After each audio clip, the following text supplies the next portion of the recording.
Bonjour à tous, je suis Jessica Trocmé, UX, UI designer.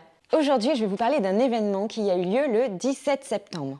Il y a eu une conférence Figma où le CEO Dylan Field a annoncé plusieurs nouvelles fonctionnalités pour rapprocher nos conceptions du code, des variantes, des composants interactifs et l'amélioration de l'auto-layout. Ils ont également repensé l'instance Swipe Menu et le panneau de code. Suite à cette conférence, le CEO, Dylan Field, a créé une keynote dont je vous ai mis le lien en description. Il a expliqué que on représentait au niveau de l'Europe, du milieu Est et de l'Afrique 46% des utilisateurs de Figma, ce qui montre bien vraiment l'essor petit à petit de Figma que j'adore. Donc premièrement, on va voir la prise en charge des systèmes de conception qui reflètent votre base de code. Et en deux, rendre les systèmes de conception plus accessibles à grande échelle. Allez, intro!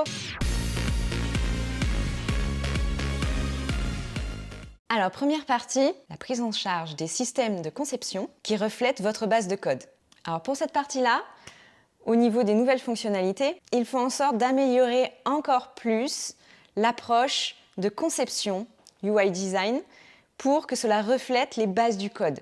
C'est-à-dire, déjà, on avait une approche en composants. Donc vraiment d'Atomic Design. Je vous invite à aller voir la vidéo de Bastille UI qui explique très bien ça, je vous la mets en description. Et dans ce sens, ils ont créé ce qu'ils appellent des variantes. Par exemple, pour un bouton, on devait du coup représenter le bouton par défaut, le bouton en mode hover et le bouton en mode désactivé. Et là maintenant, on peut regrouper le tout, comme je vous montre donc là sur l'écran. Comme là, vous pouvez le voir, vous avez du coup les trois états qui sont regroupés ensemble. Donc là, c'est génial, c'est ce qu'ils appellent une variante. Et vous pouvez sélectionner donc l'état par défaut, over et désactivé. Et là, on se rapproche vraiment du code. Ensuite, ça va être vraiment au niveau des prototypes, où il y a des nouvelles fonctionnalités qui vont nous changer la vie, qui vont être vraiment géniales. Ça va être vraiment le drag and drop interactif au niveau des prototypes. Et ça va sortir, le lancement est prévu pour janvier. Donc là, on a vraiment les composants interactifs qui rendent le prototypage beaucoup plus efficace en permettant aux concepteurs d'ajouter des interactions de prototypage entre les variantes, de sorte que les instances sont immédiatement vivantes en mode prototypage.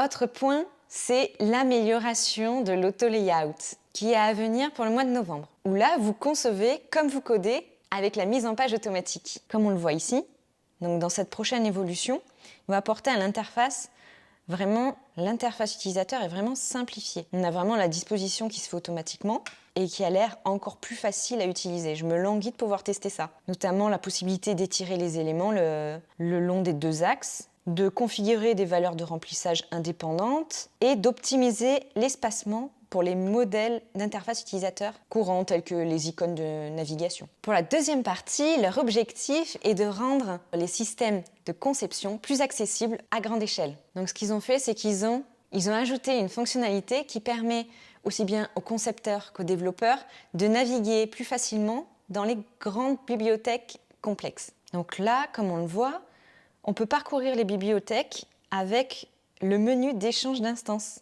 C'est top, du coup on peut passer d'un icône à l'autre direct avec le clic droit apparemment. Et enfin, on a au niveau du panneau de code qui a été amélioré, donc le copier-coller et coder avec le nouvel onglet Inspecter qui apparemment est en ligne maintenant, donc il va falloir que je le teste.